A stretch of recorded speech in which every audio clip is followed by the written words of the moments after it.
man de assemblée nationale présidente rek laa fa nekkul mais jiite naa fa ay séance ba tey yéen journalistes yi xam ngeen ko soo demee dañ naan ci kaw loi sàngam moo tax ñu woote séance sàngam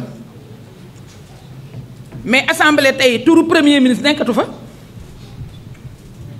parce que ku añaane sa doona sa deeween dafay ñaaw bi ñuy génne premier ministre en 2019 man bu ngeen dégloo sama intervention bis boobu dama ne leen président na nommé ku ko neex na éliminer ku ko neex moom article 44 ak 45 moom mooy nommé aux emplois civils et militaires waaye nag ñun assemblée dafa dindi suñu doole assemblée amatul woon benn daraja amatul woon droit ci motion de censure amatul woon droit ci motion de confiance amatul woon droit ci dara ñu dindi léppam bi ñu dindee léppam mais assemblée nationale dafa am ay règles foo xam ni règlement intérieur bi di loi organique ñu dindi fa luy premier ministre bi ci kaw lan lay demee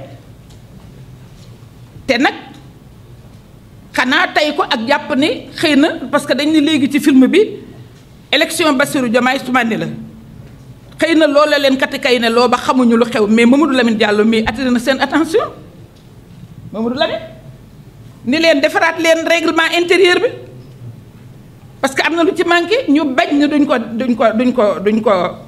duñ ko defaraat ah Ousmane Sonko nag xam na droit am te itam nag parlementaire la woon ñaareel ba ma yeggal leen ci li ñuy ngawtee naan daf ne dafay dem ci benn jury populaire mais su jury normal bi fonctionné wu mu dem ci jury populaire Mamadou Lamine a ngi nii maa ngi moom a dend keroog ba ñuy yokk député yi bëggee yokk député yi dama ne leen man d'accorduma ci man leen yéen a ngi nii yéen député yi jiwu leen réew mi lenn lu tax réew mi di nangoo di consentir juróom benn député di leen ko dolli ca lañ mer daal ni bu dee loolu ñu génn ko ci liste nationale ma ne Mamadou Lamine ñii moom li ñu def doy na waa de mën ma dinañu obligé ñun opposition bi ñu ànd moom kàddu maanaam liste wàllu yeewi ci moom mii la jóge keroog lañ ko xalaat assemblée dafa am histoire kon ñun ragaluñ ci dara bu président Ousmane Sonko ne mu dem ci jury populaire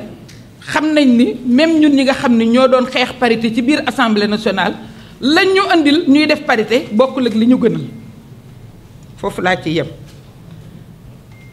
defe naa nag ñu ngi waxtaan ba tey jii am na sunu ay leader yoo xam ni li tax ñëwuñu muy ñoom Ayib Daffé ak ñoom Abbas Fall dañu leen a woo pour ñu defaraat règlement intérieur bi yaakaar naa ne suñ ko defaraatee premier ministre dina mën a def tranquillement DPG mais ñun de coalition Diomaye président ànd nañu ak moom ci li mu wax parce que nag nit day am fulla te ne serait-ce que pour ñu tirer ci enseignement yi ñu ci war a tirer. Monsieur Ibrahima Diémé waa Kaolack vous avez demandé si la coalition Diomaye est en phase avec la dissolution de l'Assemblée, mais bien sûr. La coalition Diomaye est allée prêcher des voix à l'intérieur du pays et a obtenu une majorité incontestable. Nous voudrions que cette majorité se traduise à l'Assemblée nationale. Parce qu'aujourd'hui, même si Ousmane Sonko, par élégance, devait se présenter à l'Assemblée, mais ce n'est pas une assemblée légitime. C'est une assemblée qui n'est pas l'assemblée du peuple. C'est une assemblée qui ne répond pas aux aspirations du peuple.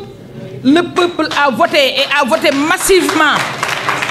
Dans son vote, il a élu Bassirou Diomaye Diakhar Faye à 54,28%.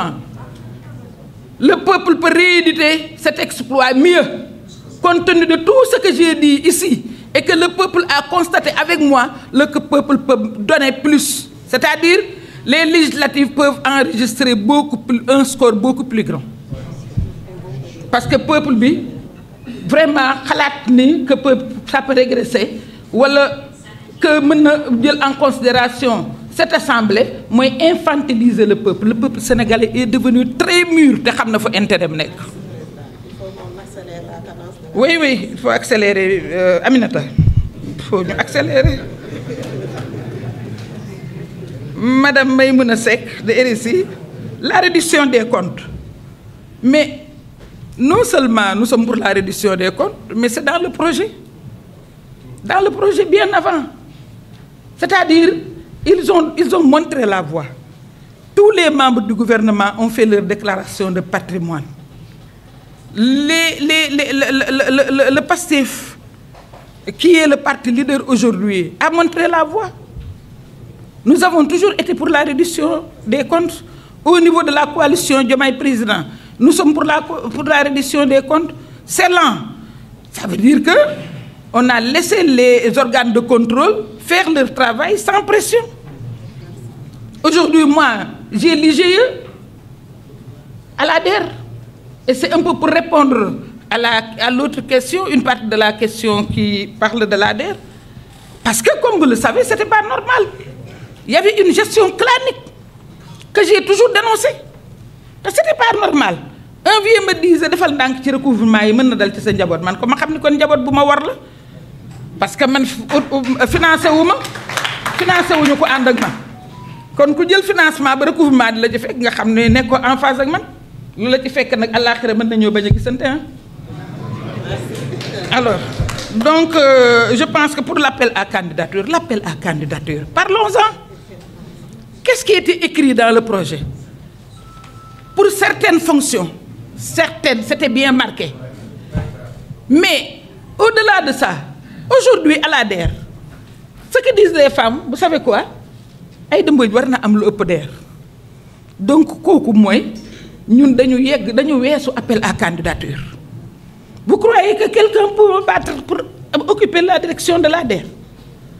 Donc vous êtes d'accord, c'est-à-dire en contestant le fait qu'on n'ait pas appliqué l'appel à candidature, vous êtes d'accord qu'on a mis depuis le début, depuis la mise en place du gouvernement, on a mis les hommes qu'il faut à la place qu'il faut.